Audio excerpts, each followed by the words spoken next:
So I'm going to do a rundown really quick. So what we've covered already, we've covered compound bows and the uses for that, recurve bows and the uses for that.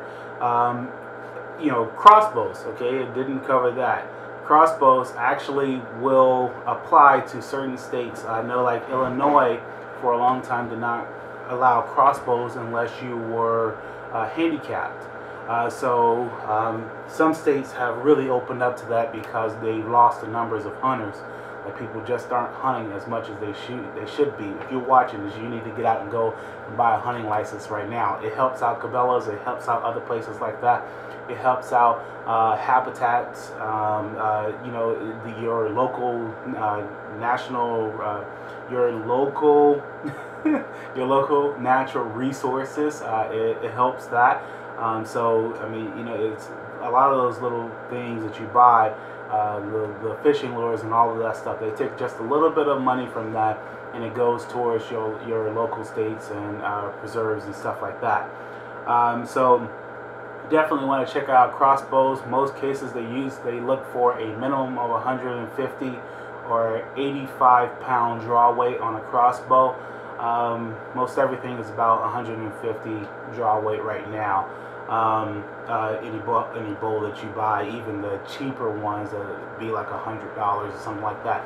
You can have crossbows that will go up to $1,000, like a 10-point. Those are usually close to the 180, 175, some even up to 200 pound draw. And those are going to be a little bit more accurate for beginners. And that's like I said, this video is kind of geared more towards beginners. If you can't draw back a bow like this when it's 45 pounds or draw weight, you might want to talk to an adult to get a crossbow. It will be safer in the form of you don't have to move as much. If you're ground hunting, it's going to be more accurate. It's going to have the feel of a gun. You can put a scope on it. It's just a lot more user friendly than a bow. So now we've hit the state laws, draw weights, aluminum and carbon arrows. That's preference.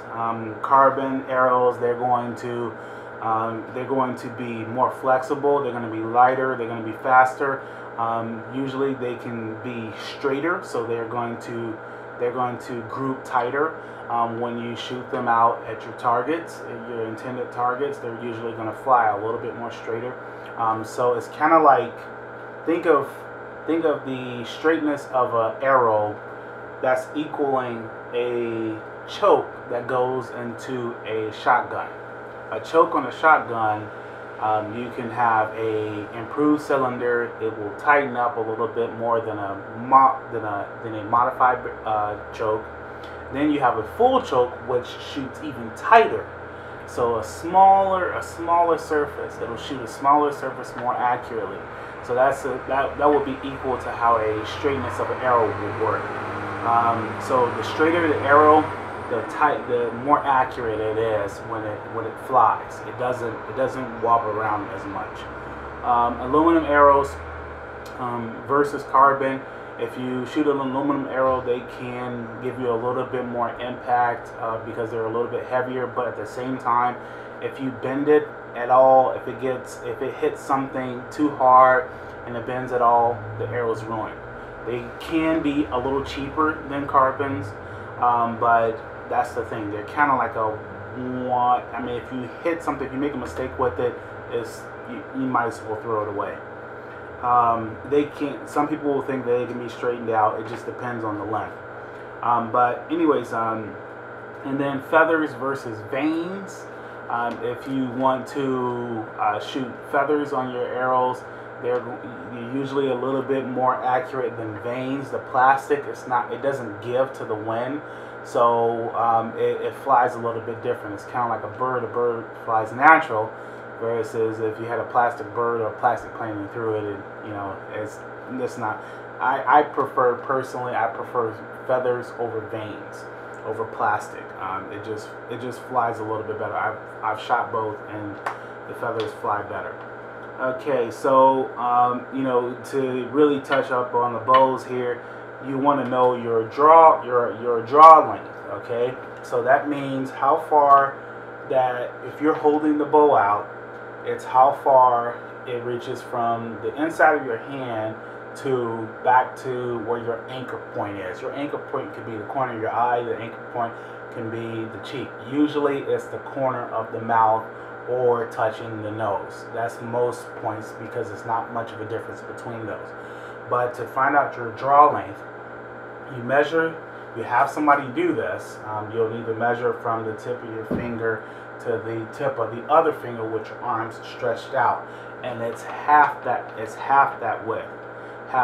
So in my case, you know, when I got measured, it was a 62.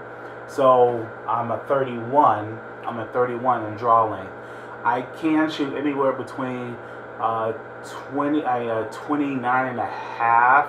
I can get about that low. Usually a 30 is about as short as I want to go. So what's going to happen is your arm is going to start coming in, and you're going to be, you won't be as accurate as if your arm was straight out.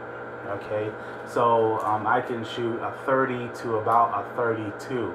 And that's about as far, because the longer the arrow gets, you're reaching out further, and you don't want to lock your arm. It'll mess up your accuracy.